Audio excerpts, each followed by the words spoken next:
Shalom, selamat pagi Bapak Ibu serta saudara-saudara terkasih dimanapun berada. Puji Tuhan, hari yang baru. Kembali firman Tuhan akan kita renungkan. Kembali kita akan melanjutkan perenungan kita bagian yang kedua, bicara tentang pelajaran iman dalam perjalanan misi Paulus bagian yang pertama. Kisah Rasul pasal yang ke-13 ayat 4 sampai ayat yang ke-8 menjadi perenungan kita. Demikian firman Tuhan. Oleh karena disuruh Roh Kudus, Barnabas dan Saulus berangkat ke Seleukia, dan dari situ mereka berlayar ke Siprus. Setiba di Salamis, mereka memberitakan firman Allah di dalam rumah-rumah ibadat orang Yahudi, dan Yohanes menyertai mereka sebagai pembantu mereka. Mereka mengelilingi seluruh pulau itu sampai ke Pafos. Di situ mereka bertemu dengan seorang Yahudi bernama Bar-Yesus. Ia seorang tukang sihir dan nabi palsu. Ia adalah kawan gubernur pulau itu, Sergius Paulus, yang adalah orang cerdas.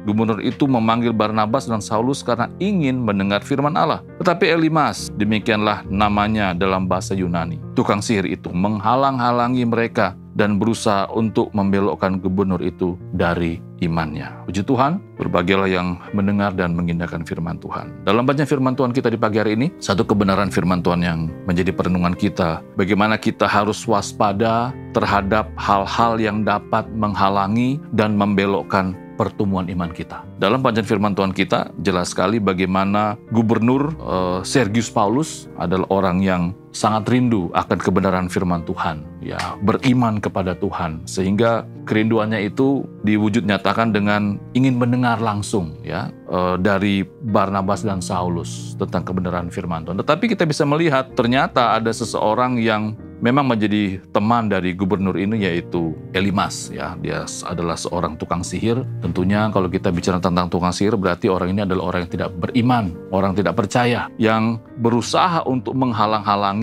dan berusaha untuk membelokkan iman dari gubernur itu.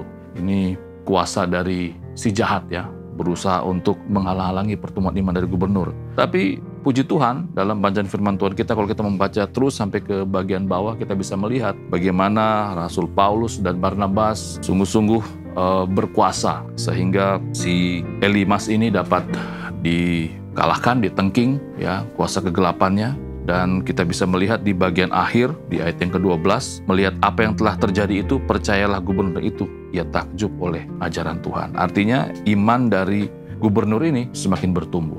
Dalam konteks kita, tentunya kita harus juga waspada. Ada orang-orang, mungkin rekan kerja kita yang menjadi toksik, atau juga mungkin ada keluarga kita yang belum hidup sungguh-sungguh kepada Kristus, dapat menghalangi dan membelokkan pertumbuhan iman kita. Ya, mungkin dengan bagaimana cara mereka mempengaruhi kita lewat gaya hidup mereka, mungkin lewat hal-hal yang tidak sesuai dengan iman kita.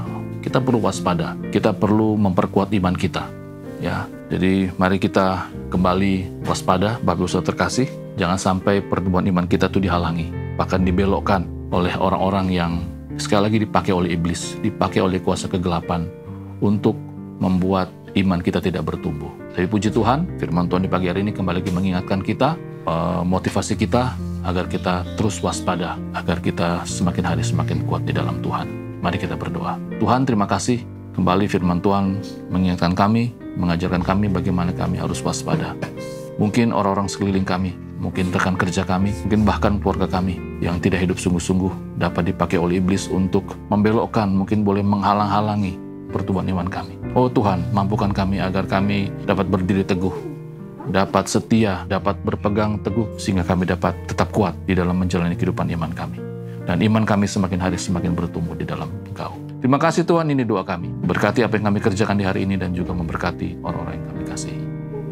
Amin.